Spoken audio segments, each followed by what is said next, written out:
One of my very favorite brass instruments to play, but one that I don't have very frequent access to, is the dual rotor bass trombone.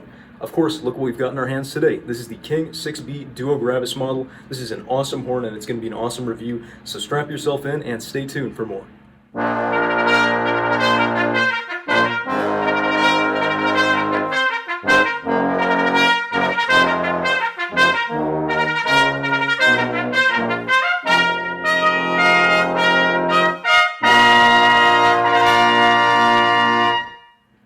Hey there everybody, it's Sam from Samuel Plays Brass. Hope you're all well. To all the old hats, welcome back. To all the new hats, welcome aboard. Today we are at Clearwater Music Center again, back in the practice rooms with an awesome review. This is once again the King 6B bass trombone.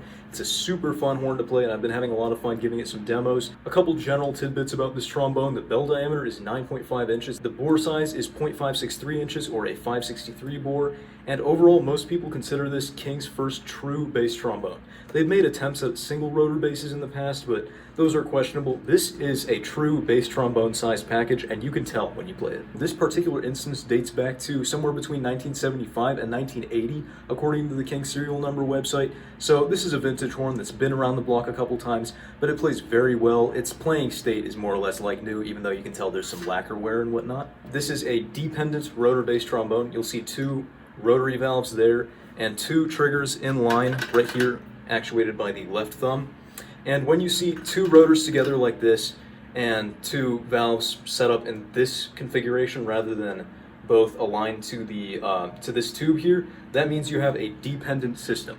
Now, I personally prefer independent bass trombones, but I'll take what I can get. The dependent system entails that you can play your trombone in B flat, obviously, push down the first trigger for F, and then while you're pressing the first trigger, you can simultaneously press the second trigger to pitch the trombone down to the key of D.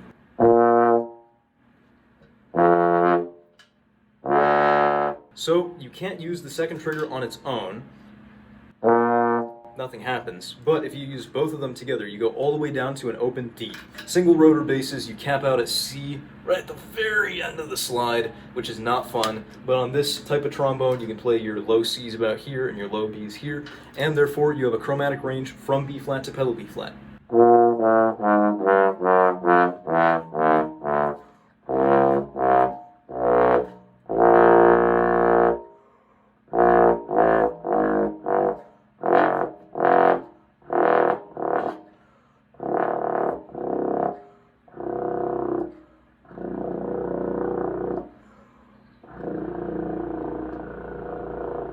Some of King's vintage stuff is an absolute sight to behold, and this instrument is no exception. I always love King's yellowed lacquer. You can see that a little bit up here on the trigger slides. You can see vestiges of it remaining. Unfortunately, a lot of the lacquer on this instrument has peeled off, but what's left behind isn't too bad either. I like the kind of raw finish down here. And in terms of functionality in the trigger area, we've got, of course, the main tuning slide here. Then we've also got trigger tuning slides. This is the F trigger right here. You can pull that out. And the second trigger, the one that pitches it into D with the first trigger, actually has two separate pull locations. There's one down there and one up there. So whichever one you like, you can pull as you desire. The D trigger kind of has to be pulled out quite a bit in order to actually play in tune the way I see it, but that is a feature in any case that you can activate to your liking. Hand position on the bass trombone can be tricky in the best of times. This distance on a bass trombone is much wider than on a tenor, where you would sort of stop the tube around maybe here. That width is a big difference from this one. It may not seem like a lot, but it really stretches your hand out if you have small hands like mine. There is a ring here, which I assume is used for the index finger, but sometimes if I'm having to rotate between triggers, I'll actually put my middle finger in there and rest my index finger like so. I don't consider dependent systems to be very ergonomically friendly for my type of hands. I would much prefer to have my first trigger here, obviously, and my second trigger down here in the middle finger, and just kind of let the instrument rest kind of right here on my hand. Unfortunately, that is not the case here, so when I have to bounce between no triggers, one trigger, and two triggers, usually this is the best grip for me.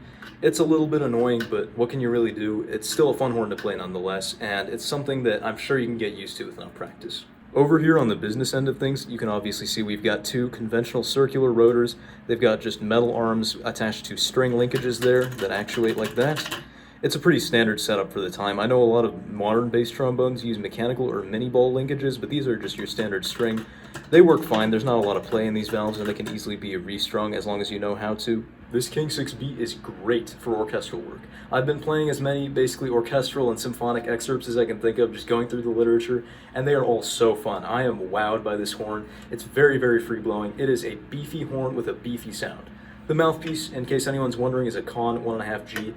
It's about the only bass piece I could find. The one in the case was a Blessing 4G, and that is a little small for bass, so I opted for the 1.5. This is a pretty middle-of-the-road size for young bass players, and that is what you will hear demonstrated in the following excerpts.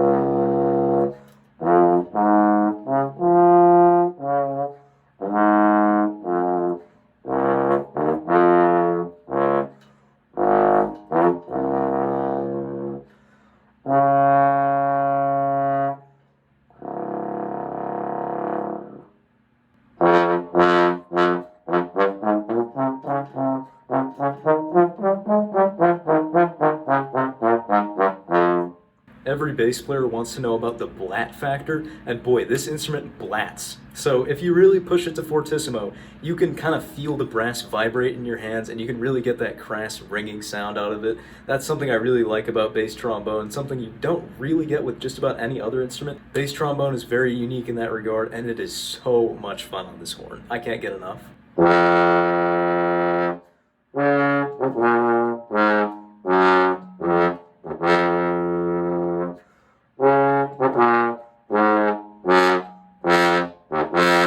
With that said, however, I really do dig the lyrical side of this trombone, and it plays really well in the soft dynamics. I couldn't think of much lyrical stuff to play on a bass trombone, but I'll demonstrate a little clip here so you can hear the true singing capabilities of this instrument.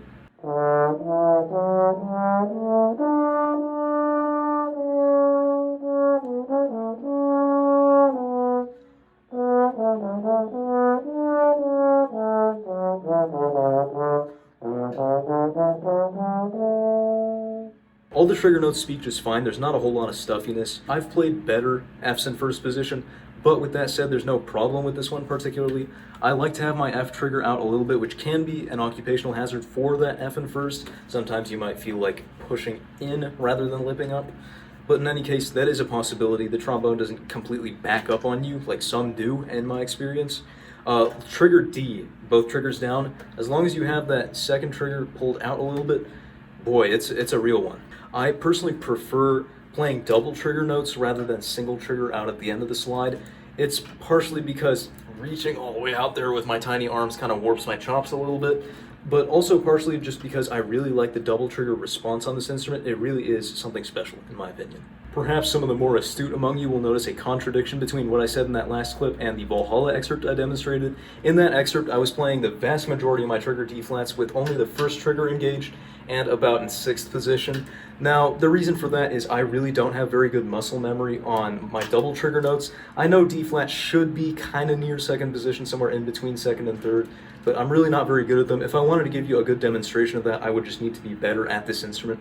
I'd need to spend some more time ironing out each note and finding where it locks in and sounds good. Whenever I tried, my intonation was really bad in the recordings. That's an awkward excerpt, and like I said, I don't like to play too many Fs in first position if the instrument feels stuffy, and having Fs out in 6th and D-flats in here with 2 triggers engaged, that's just a very awkward movement. So that is why in Valhalla I was using mostly this kind of trigger D-flat. And that will conclude another Samuel Plays Brass review here at Clearwater Music. This has been the King 6B Duo Gravis Bass Trombone. It's a really, really fun horn to play, even if I do prefer my independent basses a little bit. In any case, this has been really fun. If you enjoyed this video as much as I enjoyed making it, consider subscribing down below. It helps out the channel, and it means a lot that you've stuck around this far in the video. If you want to see more videos like this, my instrument reviews playlist will be linked up in the top right corner as a card. Thanks again for watching, and until next time, we'll see you on the flip side.